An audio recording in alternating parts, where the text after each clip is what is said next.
जय हिंद दोस्तों। तो दोस्तों आज की इस वीडियो में मैं आपको मेनली एक आईपीओ के बारे में बताने वाला हूं दोस्तों, जो है मेनली डॉम्स आईपीओ। और दोस्तों मैं आपको पहले बता दूं कि ये इसमें अगर आप सिर्फ यही देखने आए मेरे इस वीडियो में कि मैं इस आईपीओ में अप्लाई करूंगा कि नहीं, जी हाँ दोस्तों, मैं इसमें कल मतलब 15 तारीख को जो इसका लास्ट डेट है दोस्तों, उसमें मैं अप्लाई करूंगा। और दोस्तों मैं अगर आप इस वीडियो का कंटेंट जानना चाहते हैं तो मैं इसमें दोस्तों पूरा ए टू जेड डिटेल बताऊंगा कि डॉम्स आईपीओ के बारे में। और मैं आपको दोस्तों इसमें पूरा डे 1 से लेकर डे 2 तक का पूरा सब्सक्रिप्शन स्टेटस बताऊंगा और पूरा दोस्तों हिस्ट्री बताऊंगा कि कब आपको अलॉटमेंट मिलेगा, और एक नए आईपीओ रूल के बारे में बताऊंगा दोस्तों, जो आपको इस वीडियो में पता चलेगा। तो चलिए दोस्तों शुरू करते हैं अपने वीडियो के साथ। लेकिन उससे पहले चैनल पर ना दोस्तों, प्लीज़ चैनल को सब्सक्राइब कर लीजिए, बेल आइकन ऑन कर लीजिए, जिससे मेरे आने वाले वीडियोस की नोटिफिकेशन आपको सबसे पहले मिल सके। तो चलिए दोस्तों शुरू करते हैं अपने वीडियो के साथ। तो दोस्तों हम अपने वेबसाइट पे आ चुके हैं, तो देख सकते हैं DOMS IPO industry, IPO DOMS industries, everything you need to know about this stationery manufacturer. तो दोस्तों मैं आपको पहले बता दूं, सबसे एक इम्पॉर्टेंट जो इसका मेन इम्पॉर्टेंट फैक्टर है जो जिसके कारण आपको इसको अप्लाई करना चाहिए दोस्तों, वो है इसका जीएमपी, जो मैं आगे आपके जाके बताऊंगा। लेकिन मैं एक दोस्तों इसका डिसएडवांटेज भी बताऊंगा आगे जाके, जो आपको इस वीडियो में देखने को मिलेगा। तो इसलिए दोस्तों पूरे वीडियो को देखिए आप। अगर इन नट सेल की बात करूं दोस्तों, तो देख सकते हैं क्वालिटी की बात करें तो 3 ईयर जो आरओई और आरओसी मतलब रिटर्न ऑन इक्विटी और रिटर्न ऑन कैपिटल एम्प्लॉयड जो है वो 14 से 15% के आसपास है। और दोस्तों अगर आपको इन्हीं दोनों से रिलेटेड अगर आपको डिटेल वीडियो चाहिए तो आप आई बटन पे देख सकते हैं। इससे रिलेटेड मैंने मतलब आरओई और आरओसी से रिलेटेड डिटेल वीडियो ऑलरेडी बना दिया है। ग्रोथ की बात करूं दोस्तों, तो देख सकते हैं नेट प्रॉफिट और नेट रेवेन्यू जो है इनका 23 और 42% के आसपास सीएजीआर से ग्रोथ हो रहा है, जो एक दोस्तों एक्सीलेंट फैक्टर है किसी भी एक स्टॉक के लिए। वैल्यूएशन की बात करूं दोस्तों, जो एक इनका पी है, पी से रिलेटेड भी अगर दोस्तों आपको डिटेल वीडियो चाहिए तो आप आई बटन में देख सकते हैं, वहाँ मैंने ऑलरेडी वीडियो बना चुका हूँ। मतलब प्राइस टू अर्निंग रेशियो की बात करूँ और पीबी मतलब प्राइस टू बुक रेशियो की बात करूँ दोस्तों, वो 50 और 6.2 के आसपास है। और दोस्तों कंपेयर टू इट्स पीयर की बात करूं, जो दोस्तों मेनली अगर बात करूं तो कैमलिन इंडस्ट्रीज़, और भी अगर बात करूं दोस्तों रिसेंटली जो एक आईपीओ आया था वो फ्लेयर इंडस्ट्री, ये दोस्तों इन्हीं की पीयर है। उसमें बात करूं तो ये एवरेज जो है उनका वो 30 के आसपास है। और पीबी की रेशियो की बात करूँ वो दोस्तों इंडस्ट्री पीबी की रेशियो की बात करूँ तो वो 4.7 के आसपास है। और दोस्तों इनकी ओवरव्यू की बात करूँ तो high government spending on education और लिटरेसी जो है वो ड्राइव करेगी इसको ग्रोथ के लिए, और आगे जाके जो है दोस्तों इसको आगे एक अच्छा ग्रोथ मिल सकता है। अबाउट कंपनी की बात करूँ तो 2006 की इनकॉर्पोरेटेड कंपनी है। और डॉम्स इंडस्ट्री की बात करूँ लीडिंग स्टेशनरी है दोस्तों।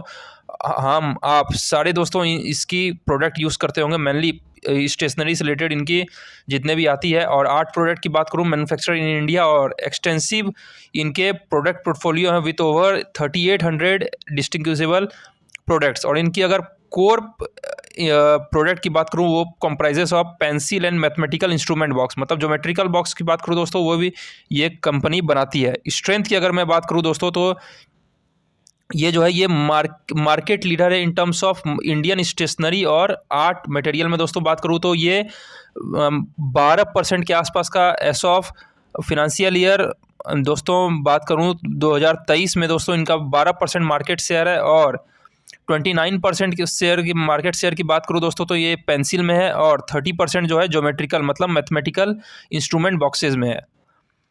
और दोस्तों जैसा मैंने ऊपर बताया कि 3800 के आसपास का इनका प्रोडक्ट डिस्टिंग्विशेबल प्रोडक्ट डिवीज़न है।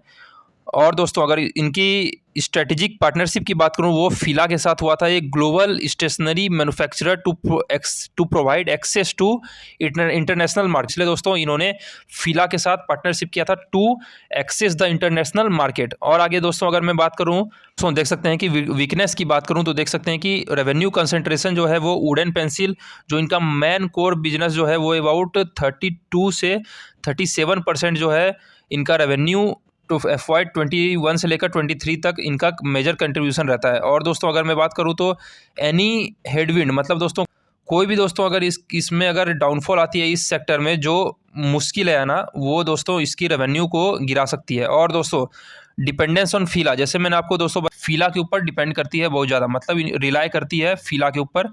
और एनी डिटोरिएशन मतलब दोस्तों अगर रिलेशनशिप ख़राब हो जाती है तो ये इंटरनेशनल ब्रांडिंग में ये दोस्तों इम्पैक्ट करेगा इनके फिनेंशियल परफॉर्मेंस को। और आईपीओ की अगर डिटेल्स की बात करूँ दोस्तों तो देख सकते हैं टोटल आईपीओ जो साइज़ है वो लगभग 1200 करोड़ के आसपास का है। ऑफर फॉर सेल जो है वो लगभग 850 करोड़ है। और फ्रेश इशू की बात करूँ दोस्तों वो लगभग 250 करोड़ के 350 करोड़ के आसपास का इनका है। और प्राइस बैंड की बात करूँ दोस्तों तो वो लगभग 750 के आसपास है। सब्सक्रिप्शन स्टेटस की बात करूँ तो दोस्तों 13 से 15 तक ये आईपीओ खुला हुआ रहेगा। और दोस्तों पर्पस की बात करूँ तो finance the cost of new manufacturing facility और जनरल कॉर्पोरेट पर्पस। तो मतलब दोस्तों मेनली ये एक डाइवर्सिफिकेशन या फिर मैं बात करूँ तो दोस्तों अपने बिजनेस में ही ग्रोथ करने के लिए ही न्यू मैन्युफैक्चरिंग प्लांट लगाएगी, उसी के लिए ये 350 करोड़ लगभग इशू मतलब अब मार्केट से उठा रही है।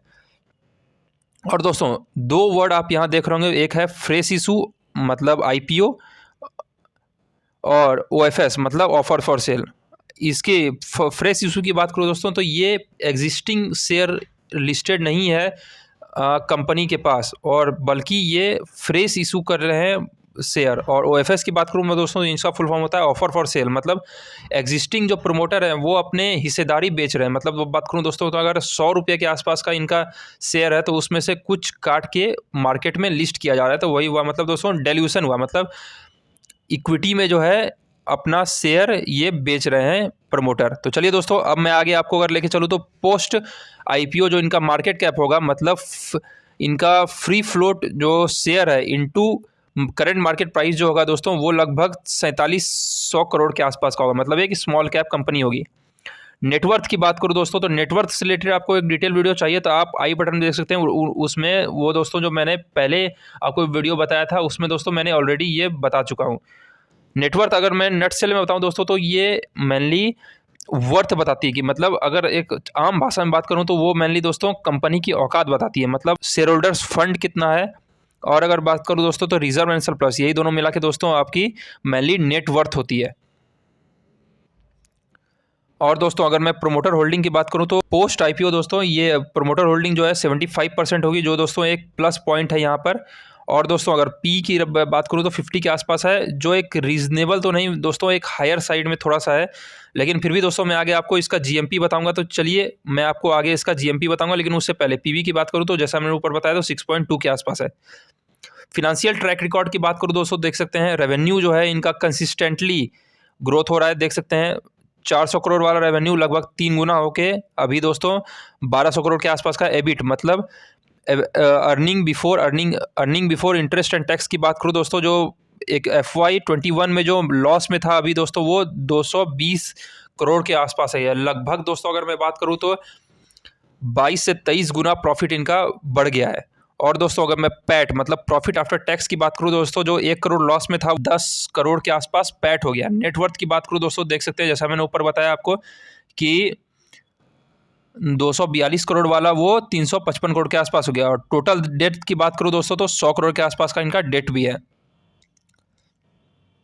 और दोस्तों की रेशियो की बात करूं तो ROE जैसा मैंने ऊपर बताया आपको वो 33% के आसपास है। ROCE की बात करूँ तो 33.3% के आसपास है। एबिट मार्जिन मतलब earning before interest and tax का मार्जिन जो है वो लगभग 12% के आसपास है। डेट टू इक्विटी रेशियो 0.3 है, जो दोस्तों एक फिर एक प्लस पॉइंट है। और IPO क्वेश्चन की बात करूँ दोस्तों तो देख सकते हैं अर्निंग बिफोर टैक्स जो है वो मोर देन 50 करोड़ है इन 12 मंथ जो है जी हाँ दोस्तों है। और मेनली दोस्तों अगर मैं बात करूं तो आगे आप अपने स्क्रीन के ऊपर देख सकते हैं सारे सवाल को। अब चलिए दोस्तों मैं आपको इसके अब फाइनेंशियल्स के ऊपर लेके चलता हूं और इसके जीएमपी के ऊपर भी आपको दोस्तों लेके चलता हूं। चलिए उससे पहले दोस्तों अगर मैं आपको ये दिखाऊं तो IPO ओपन डेट की बात करूं तो 13 दिसंबर है, जो दोस्तों 2 दिन पहले का है। और IPO की बात करूं तो क्लोज डेट जो है वो 15 दिसंबर का है। अलॉटमेंट जो है वो 18 को मिलेगा और इनिशिएशन ऑफ रिफंड जो है वो दोस्तों 19 को होगा। मतलब दोस्तों अभी जो मैं आपको स्टार्टिंग ऑफ द वीडियो में बता रहा था वो मेनली यही है दोस्तों कि T+3 मतलब जहाँ से इनका ऑफर क्लोज होगा वहाँ से 3 दिन के अंदर इनको अपना मतलब तीसरा दिन मैक्सिमम थर्ड डे में जो है इनका IPO लिस्ट होना चाहिए मार्केट में, यही है मेनली दोस्तों T+3। और देख सकते हैं तो चलिए दोस्तों, अब मैं आपको इसके जीएमपी के ऊपर लेके चलता हूँ। तो दोस्तों जीएमपी की बात करूँ तो लास्ट जीएमपी जो है वो 505 रुपये के आसपास तक का था, वो जो दोस्तों 63% हायर है अपने प्राइस बैंड से। तो चलिए दोस्तों, अब मैं आपको इसके अगर डे टू डे की बात करूँ तो देख सकते हैं दोस्तों, जो पिछला जीएमपी जो है वहाँ से दोस्तों 11 तारीख से अभी तक लगभग 7% के आसपास का ग्रोथ आ चुका है जीएमपी में। तो दोस्तों मैं अगर अपनी बात करूं तो जी हाँ, मैं श्योरली इसमें अप्लाई करूंगा, वो भी दोस्तों कल, मतलब 15 तारीख को। और दोस्तों अगर मैं इसके सब्सक्रिप्शन स्टेटस की बात करूं तो देख सकते हैं, डॉम्स आईपीओ जो है इशू सब्सक्राइब 2.9%, 2.5 टाइम्स सो फार। और रिटेल पोर्शन की बात करूं तो वहाँ दोस्तों 9.7% के आसपास, 9.7 टाइम्स जो है वो सब्सक्राइब हो चुका है। तो दोस्तों डे 2 की बात करूं देख सकते हैं, डॉम्स आईपीओ डे 2 हाईलाइट जो है देख सकते हैं, इशू सब्सक्राइब जो है वो 16.5 गुना के आसपास भर चुका है, और रिटेल पोर्शन जो दोस्तों 44.5 गुना के आसपास भर चुका है।